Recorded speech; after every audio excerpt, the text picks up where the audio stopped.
Então vamos voltar, a gente vai terminar com uns temazinhos pontuais que eu quero tratar com vocês na execução da medida.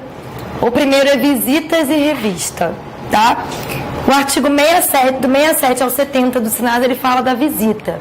Ele fala que pode visitar o adolescente, o cônjuge, o companheiro, pais responsáveis, parentes e amigos, observados os dias e horários próprios definidos pela direção do programa. E ele traz uma coisa super inovadora. É assegurado ao adolescente casado ou que viva comprovadamente em união estável o direito à visita íntima. E os amigos visitam? Na prática. Nem pedem. Na prática é assim a questão da visita. Tem lá, aqui na fundação, 3 podem visitar toda semana, né? O pai, a mãe, normalmente um irmão. Às vezes a família se faz um rodízio ali. E uma pessoa ou outra que queira visitar o adolescente fora do rol tem que passar pelo crivo das técnicas, tá? Um amigo, se quiser, as técnicas acabam tendo que analisar, porque também, assim, gente, é um pouco razoável, né? Porque a gente tem que tomar cuidado, eles estão privados de liberdade, eles estão cumprindo uma medida socioeducativa, e a gente também não é uma colônia de férias, então não poderia entrar também qualquer pessoa, então tem que passar pelo crivo da equipe. Só que também, se essa equipe negar, tem que ser razoável o fundamento, porque é um direito do adolescente. Tá? Por exemplo, uma vez elas não estavam deixando a prima de um adolescente visitar. E aí eu fiz o pedido judicial. Por quê? Porque para ele aquela prima era referência. Sempre morou no mesmo quintal, era mais velha e era uma das pessoas que ele mais ouvia. Ela tinha até a idade próxima, mas era uma pessoa que ele tinha como referência. Então, se ele queria a visita dela e ela queria visitar ele, por que não poderia? Teria que ter um motivo plausível, tanto que a equipe acabou autorizando. Quer dizer, autorizou. Não, esse caso eu nem precisei de pedido judicial, porque eu oficiei a fundação e conversei com as técnicas, aí elas acabaram autorizando, porque elas não queriam a princípio. As namoradas, normalmente a fundação uma vez por mês abre para as namoradas visitarem, não é o dia da visita dos pais. Normalmente acho que era a última sexta-feira do mês que vão com as namoradas, normalmente quem tem filho leva o bebezinho. Mas por quê? Porque a visita íntima está prevista para companheira e cônjuge, tá?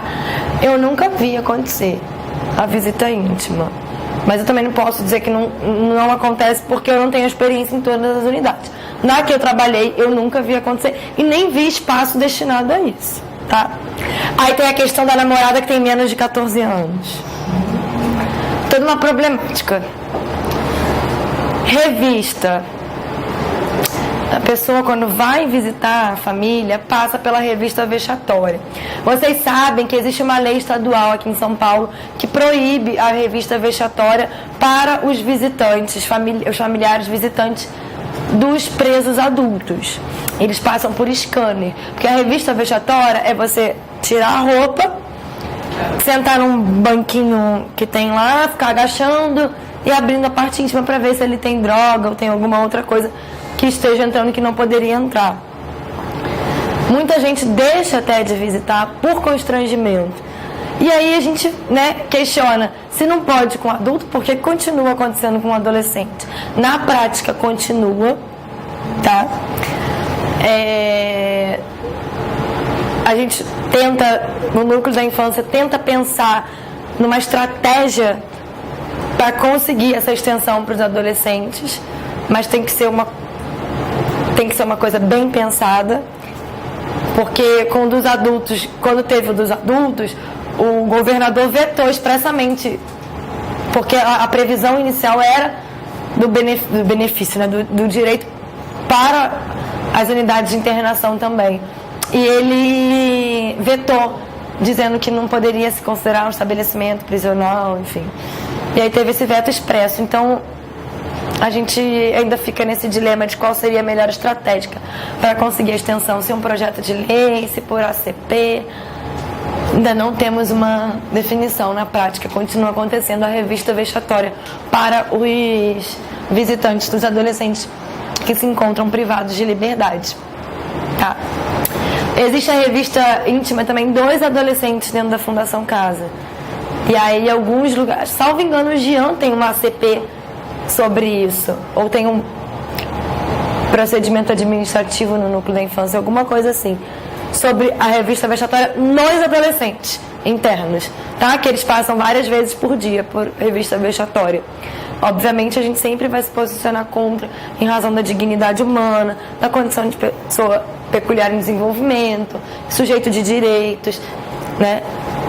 Mas, na prática, acontece. Sistema disciplinar. O Estatuto traz lá o norte, tá? A partir do 71. Só que era um regimento interno da Fundação Casa que tem a disciplina das sanções disciplinares. Tem lá, por exemplo, atenuante da confissão, tá?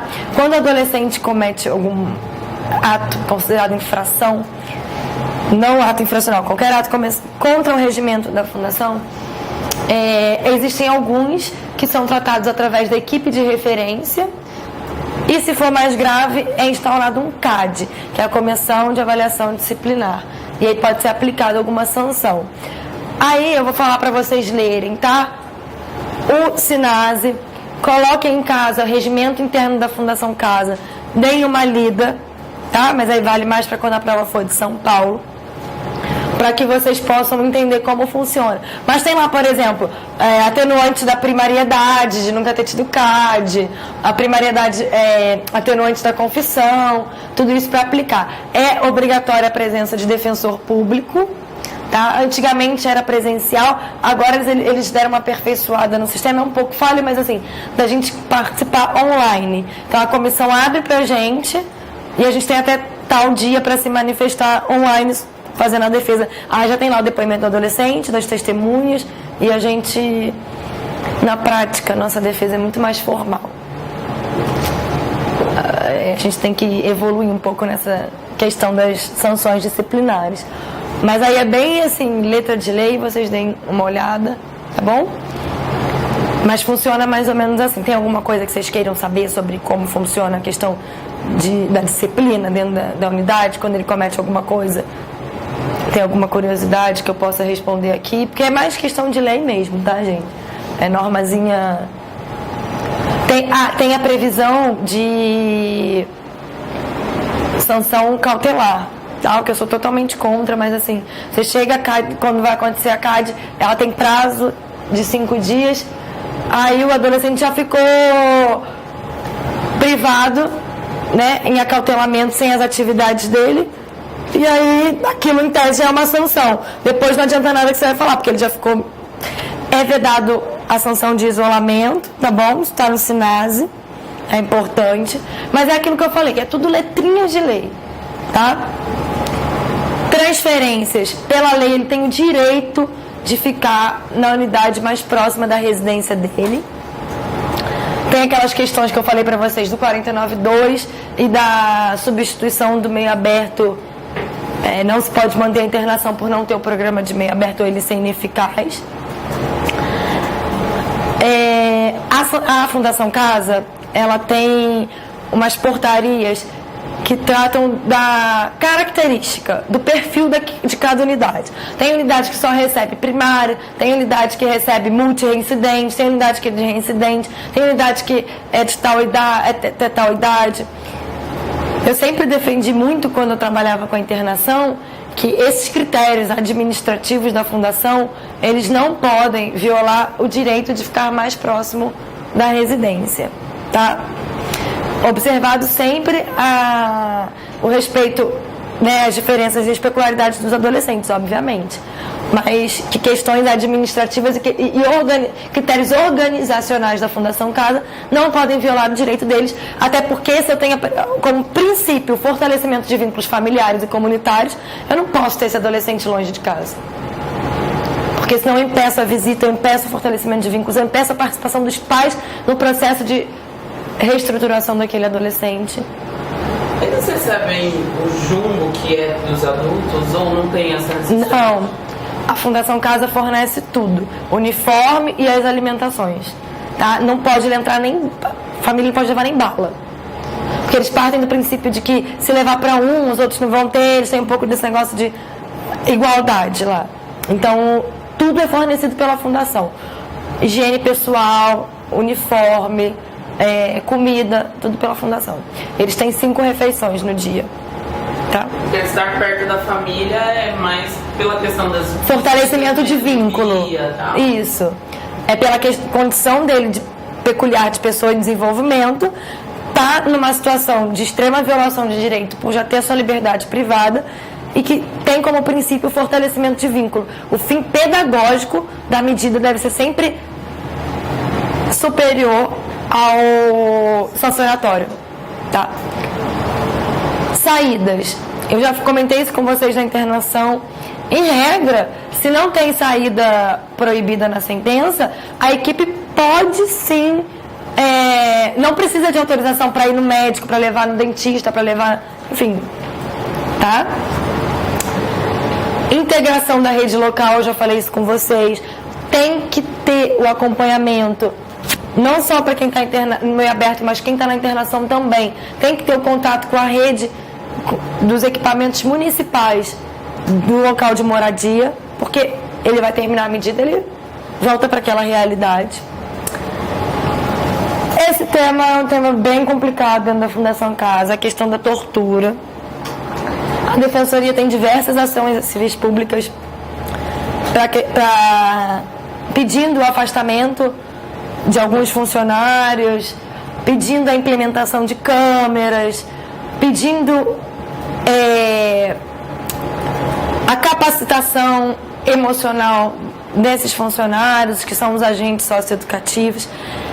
É complicado juntar prova, é complicado afastar os agentes, porque afasta, mas afasta para uma outra unidade. Então não pode bater em uma, não pode bater na outra. Afasta, mas põe limitado a questão administrativa, ninguém tem um controle se ele realmente não está tendo contato com o adolescente ou não. Aí às vezes a Justiça do Trabalho reintegra o agente socioeducativo. É muito complicado, tá? Mas é uma coisa que atormenta os defensores que trabalham com execução. Eu amo execução, mas tem uma coisa de medida de internação que dá um pouco de alívio de não trabalhar mais com execução, é a questão da tortura. Tinha mês, a gente faz 2 visitas por mês na Fundação Casa, para os defensores da infância. Tinha mês que eu ia 5 vezes. 5 vezes, era denúncia atrás de denúncia. E eu tinha que ir, tinha que tirar foto. Não existe um procedimento, a lei não traz um procedimento de como seria. Tem defensor que faz um processo cautelar de produção de prova. Eu adoto como metodologia. Antes eu pedia a oitiva de todos os adolescentes, até porque tinha uma norma da Corregedoria do TJ que determinava a oitiva obrigatória, tá? Só que agora essa norma foi alterada e é discricionariedade do juiz ouvir ou não os adolescentes envolvidos. Mas também, às vezes, demorava a ser ouvido em juízo, tem até o prazo, mas assim, não funcionava muito bem. E aí eu e a promotora que trabalhou comigo, a gente começou a usar a metodologia da gente ir junta para legitimar o ato e a gente começou a gravar os adolescentes falando e colher o depoimento deles e juntava aquilo, já ingressava direto com a ação civil pública e juntava as provas, as fotos.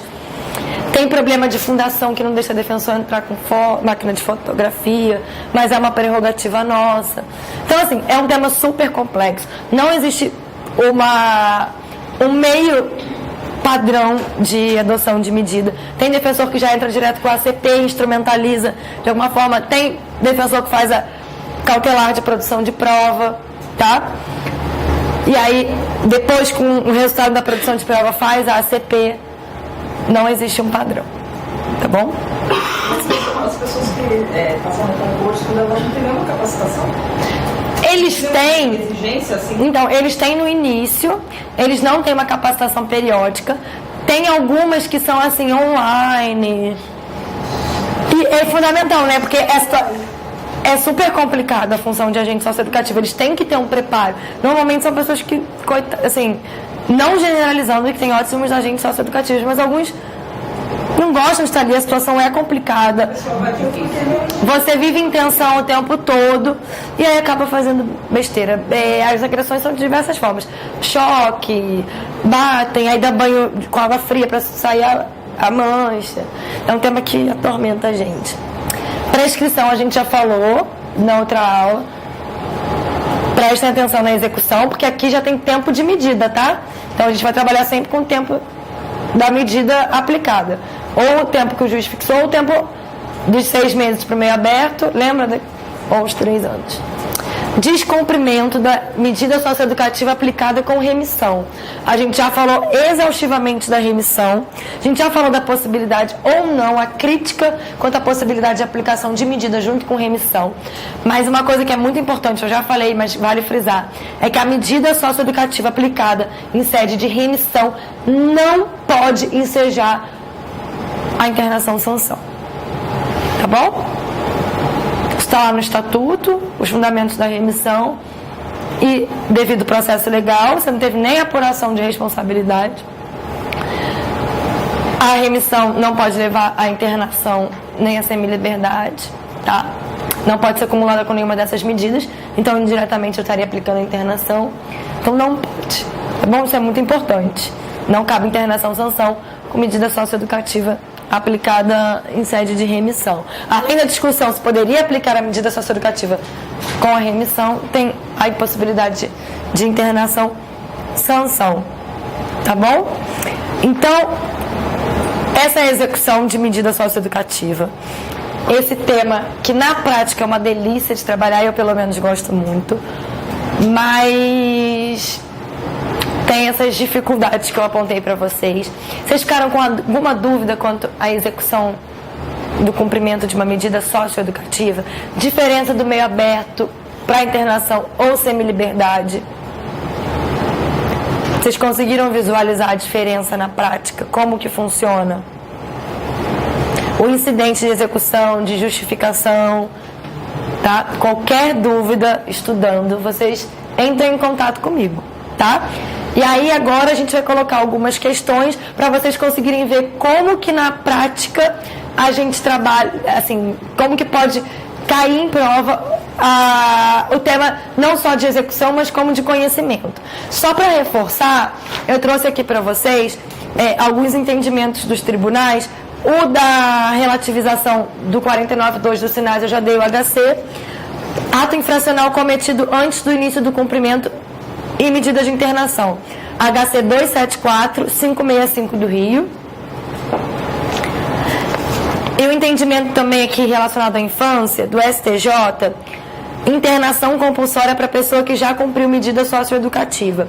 É possível determinar no âmbito da ação de interdição a internação compulsória de quem tenha acabado de cumprir medida socioeducativa de internação, desde que comprovado o preenchimento dos requisitos para aplicação da medida mediante laudo médico circunstanciado diante da efetiva demonstração da insuficiência dos recursos extra-hospitalares. Aquela lei lá de internação HC 135 271 de São Paulo. Tá tudo no informativo 533. O do outro é o 562, tá? O que eu dei anteriormente é 562. Esse é o 533. E HC 169 172 de São Paulo. Tá bom? Aí agora vamos para as questões, então. Vamos então ver tudo isso que a gente aprendeu, como que pode vir numa prova. Não vou ficar falando assim, a gente vai ver a questão, a gente vai discutir um pouco o tema, vai ver o que a gente estudou que está sendo cobrado, e aí a gente automaticamente vai saber a resposta. Vamos lá então. Um adolescente primário, morador da cidade de Franca, cumpre medida socioeducativa de internação na cidade de São Paulo há 50 dias. Em virtude de condenação na cidade de Franca pela prática de ato infracional equiparado ao crime de tráfico de drogas, estando na capital do estado por falta de vagas na sua cidade de origem. Como defensor público atuante na cidade de São Paulo, a defesa primordial a ser realizada no processo de execução deve ser: primeira coisa, quando você estiver diante de uma questão de prova, vocês têm que ir grifando de cara o que é importante ali. O que é importante? Primário, morador na cidade de Franca. Internação, cumprida em São Paulo, 50 dias. Tráfico de drogas, falta de vaga, tá? Primário e tráfico de drogas, pode internar? Tá dentro dos requisitos do 122 do Estatuto? O que a gente aprendeu? Violência, grave ameaça ou cometer reiteradamente, anteriormente, atos infracionais graves. Não tem requisito. Então, em tese, essa internação, né, teria cabido até HC, enfim. Mas aqui ele está falando que você é o defensor de São Paulo, não de Franca. Então, você está atuando na execução, não no conhecimento, porque o conhecimento já foi. Então, ele está te perguntando enquanto defensor da execução. Prestem atenção. Tá? Então, tem a impossibilidade de aplicação de internação não é o foco aqui, porque você não é o defensor do conhecimento. Tá? O ato é sem violência e grave ameaça. Não tem vaga para ele cumprir em Franca. Então colocaram ele em São Paulo. O que deveria acontecer com ele? A gente aprendeu isso hoje.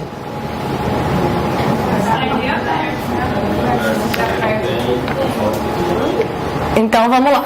Questionar a ilegalidade da manutenção da internação em virtude do esgotamento do prazo de 45 dias. 45 dias é prazo de provisória. A gente já está na execução da medida. Já teve a medida socioeducativa aplicada. Não é provisória. Você é o defensor da execução já. Não tem que se falar em 45 dias porque não se trata de internação provisória. Questionar a ilegalidade da manutenção da internação, devendo ser um adolescente imediatamente posto em semi-liberdade em Franca, já que não há vagas na medida de internação naquela localidade? Vocês ficaram cambaleados, né? Vamos guardar isso aqui e vamos ler as outras. Questionar a legalidade da medida de internação por ferir a súmula 492 do STJ. A 492 é aquela que o tráfico de drogas por si só não cabe à internação. O que eu conversei com vocês? A gente está na execução. Isso aqui é o quê? Conhecimento. Né? A defensor de Franca provavelmente deve ter alegado isso na apelação e no HC. Questionar a ilegalidade da manutenção da internação, vez que o artigo 49, inciso 2 do SINASE, não permite a internação deste adolescente fora de sua comarca de residência por ausência de vagas, devendo ser inserido em medida em meio aberto? Né? Vamos ver agora a última, só para a gente... A análise dos relatórios apresentados, inclusive do PIA, aguardando-se o cumprimento da finalidade da medida nos termos do 46, inciso 2 do SINASE. Só quem vai fazer é o promotor, provavelmente. A gente não. A gente vai pedir para ele. O 49.2 foi sucesso por um período. Hoje em dia não mais. Hoje em dia vocês viram que, né, o STJ não... Para que a lei? Vale o que o juiz analisou no conhecimento. A execução, a lei da execução a gente joga fora. Um adolescente é primário, acusado da prática de ato infracional equiparado ao crime de uso de drogas, artigo 28 da Lei de Drogas. Na sentença, o magistrado, após afastar a inconstitucionalidade do dispositivo e as teses defensivas e comprovada a autoria e materialidade, poderá, sem que ocorra qualquer ilegalidade, condenar o adolescente, concedendo remissão cumulada ou não com medida socioeducativa, aplicando medida protetiva de acolhimento institucional em virtude do estado de vulnerabilidade causado pelo envolvimento com drogas, aplicando qualquer medida socioeducativa em meio aberto. Tem mais lá em cima. Aplicar qualquer medida socioeducativa. Ele pode internar o adolescente? Semi-liberdade, que usou droga? Gente, isso é muito importante. Porque assim, o adulto está lá na lei de droga que não pode ser privado da liberdade por causa do uso de droga. Eu vou internar um adolescente ou privar parcialmente a liberdade na semi-liberdade por causa de uma...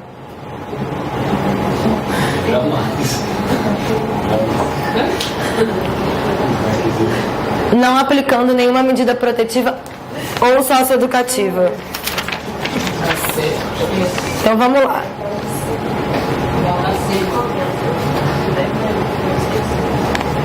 Comprovou a autoria e a materialidade. O que vocês acham que ele tem que fazer? Medida protetiva.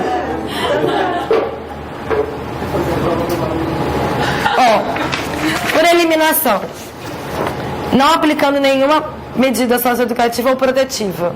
Como juiz da infância, é difícil dizer que ele não pode aplicar nenhuma medida protetiva, né? Qualquer medida socioeducativa? Não. Acolhimento institucional?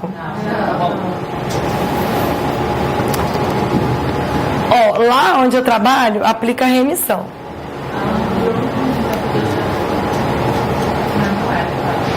Eu não vou mentir pra vocês, eu não sei qual que é o gabarito desse aqui, eu não cheguei a ver, tá?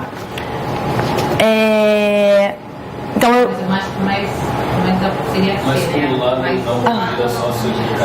Eu não sei se ele problematizou a questão da aplicação da medida socioeducativa com a remissão. Tá? Não sei se problematizou. A princípio, se isso não foi problematizado, eu entendo que a remissão. Tá? Mas se o examinador entendia pela ilegalidade da acumulação com remissão, qualquer medida socioeducativa em meio aberto. Tá? Eu entendo que a remissão seria o mais adequado. Tá bom? Aí como ele botou acumulada ou não com medida socioeducativa, eu não sei se ele problematizou. Tá? Eu não consegui ver mesmo, vocês até me desculpem antes de vir pra cá. Eu posso ficar de ver e mandar pra vocês, mas assim, a minha intenção em trazer as perguntas era mais a gente trabalhar os enunciados e ver do que ter uma resposta exata. Como é objetiva, fica mais fechada. Mas, por exemplo, se ela não fosse objetiva, vocês já poderiam falar da remissão sem medida e trabalhar subsidiariamente as outras questões. Aí, como é objetiva, eu não sei. Só que, assim, a lei, gente, prevê a possibilidade de acumulação de remissão com medida. Então, tem essa questão dessa problematização. Porque, objetivamente, pela lei, você pode aplicar a remissão com medida. Não teria ilegalidade, né?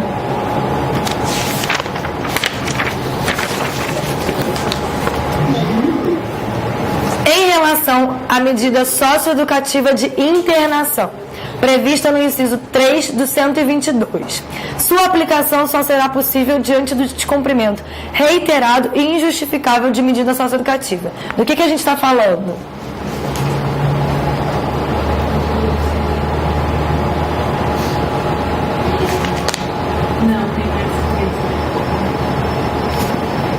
Não, foquem no enunciado. Foquem no enunciado. Sobre o que a gente está falando? Sobre os requisitos para internação. Qual internação? A Sanção. O que é internação, sanção? Em alguns lugares chamam, como eu falei, né? Que eu até disse que eu não concordo muito, mas que... Então, vamos lá. Descumprimento reiterado e injustificável. Pode ter sido aplicada em sede de remissão. O que eu falei? No finalzinho da aula, no penúltimo slide. Posso aplicar a internação sanção com medida aplicada cumulativamente com a remissão? Então eu já corto essa. Letra B, que pode ter sido aplicada em sede de remissão? C, aplicada em sede de condenação pela prática de ato infracional, podendo ser aplicada quando o adolescente, apesar de devidamente intimado, deixa comparecer à audiência de justificação, desde que respeitado o devido processo legal e fundamentado em parecer técnico. Aplicada em sede de condenação pela prática de ato infracional, sendo obrigatoriamente precedida da oitiva do adolescente, do devido processo legal, bem como fundamentada em parecer técnico. Letra E, que pode ter sido aplicado em sede de remissão. Aí já morre. Vamos lá. Vocês estão vendo como que vem na prática que é a cobrada? O artigo 2º, parágrafo único do Estatuto da Criança e do Adolescente, assevera que nos casos expressos em lei, aplica-se excepcionalmente o Estatuto às pessoas entre 18 e 21 anos. A gente discutiu sobre a possibilidade de aplicação do Estatuto até os 21 anos, que seria só na hipótese de previsão legal, que só prevê em uma hipótese. A súmula acabou com o que a gente falou, né, na primeira aula, mas enfim. A princípio a discussão era essa. O próprio Estatuto prevê de maneira expressa, específica e literal que a liberação será compulsória somente aos 21 anos de idade em relação à seguinte medida socioeducativa. Expressamente, o Estatuto fala que é possível aplicar até os 21 anos com relação a qual medida?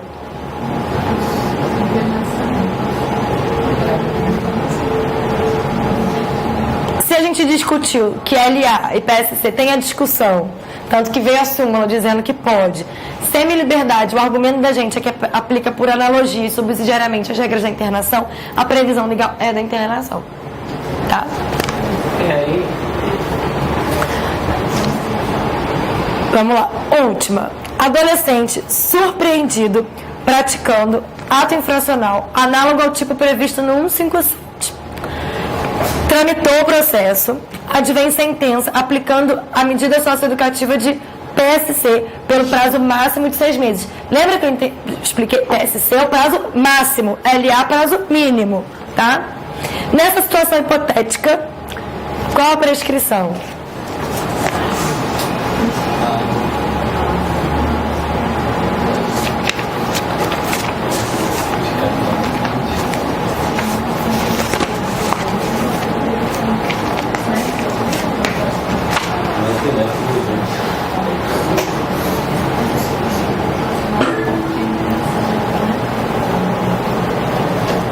Acho que é a B. Eu vou dar B. B de bom. Lembra? 6 meses, joga na tabela de 109, aplica o redutor do 115, dá 1 ano e meio. Tá? A gente falou bastante de prescrição. Voltem na aula e deem uma olhada. Então, gente, quando vocês estiverem resolvendo uma questão de prova, grifem o que vocês acharem mais importante. Não necessariamente vai ser o que às vezes está ali só para confundir. Mas quando vocês forem respondendo, já vai grifando, que já vai abrindo o raciocínio de vocês para aquele ponto. Que os 50 dias era uma pegadinha. Mas você já pensa ali, 50 dias, tem internação provisória, 45 dias. Já vai trabalhando em sua cabeça. Tá? Para a objetiva e para a subjetiva. Quando vocês forem responder uma questão, eu sempre tive muita dificuldade com a objetiva. Isso aqui é treino, tá? Tem que fazer mesmo 30 mil vezes por dia para treinar. A subjetiva tem que saber responder. Vocês têm limite de linha, vocês têm que ir direto ao ponto, vocês têm que dar o recado dentro daquele limite. Então, assim, sublinhar o que é importante, ver o que o seu examinador quer, sempre respondendo, não fica embolando para chegar no final com a resposta. No primeiro parágrafo já diz o que ele quer e depois desenvolve, para ele ver que você sabe, e aí depois você vai falar, né? Mas primeiro fala o que você quer, o que ele quer ouvir. É isso, isso e isso. Aí depois desenvolve. Tá?